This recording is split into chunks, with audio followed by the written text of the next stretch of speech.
There are quite literally thousands of programming languages to choose from.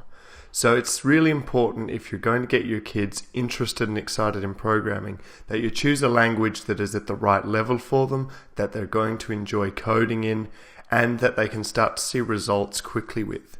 So what I'm going to do is just take you through some of the most popular languages and just talk about what their major applications are and how suitable they are for kids first diving into programming. So the first is Python. Python is a really popular high-level programming language. The language focuses on code readability, and its simple syntax means that there can be more done in fewer lines of code than would be possible in other languages. Because of this, Python is often put forward as the best language for beginners and kids programming for the first time. It's a really adaptable language used for web and internet development, desktop applications, and even science and numerical data analysis. So you can do really cool stuff with Python, and it's fairly straightforward to make some really cool stuff. Because of its relative ease to learn and many applications, Python is the language that we suggest starting off with your kids. Java is one of, if not the most popular language among programmers.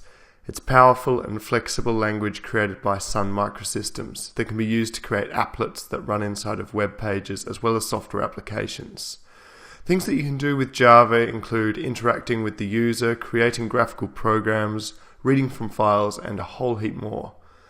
It's important here not to confuse Java with JavaScript that is used a lot in web development, as they're quite independent languages. Java is also a high-level programming language like Python, meaning that it's quite readable. So although it's not as simple as Python to learn, it wouldn't be one of the most difficult either. Ruby is a really powerful and flexible programming language that is used predominantly in web and internet development. Like Python and Java, Ruby is also a high-level language, meaning that reading and writing with Ruby is quite straightforward, and it looks a lot like regular English. Ruby was designed in 1995 to design a language that emphasized human needs over that of the computer, which is why Ruby is one of the more straightforward languages to pick up. Ruby has become really popular over the last few years, being included as part of the Ruby on Rails web framework. This framework allows complex and powerful web applications to be built really quickly and easily.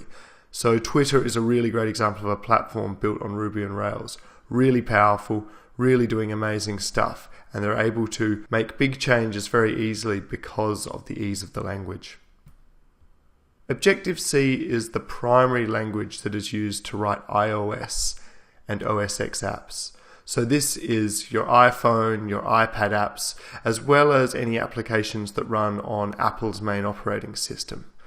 It's actually a superset of the hugely popular C programming language and provides additional capabilities that are predominantly now used for app development. So if your kids are looking to create apps for iPads and iPhones, this is the language that they're going to be looking at. HTML, or Hypertext Markup Language, is the core language of the World Wide Web, and it is used to define the structure and layout of web pages using tags and attributes. Every web page you look at is written in HTML. You can think of HTML as the skeleton that gives the web page structure, and CSS, cascading style sheets, as the body that gives the page styling. So although by definition HTML and CSS are not programming languages, it's well worth mentioning and teaching these, as the vast majority of software your kids are going to create will have some sort of web interface. And these days it's very difficult for any programmer to get away without at least basic HTML and CSS skills.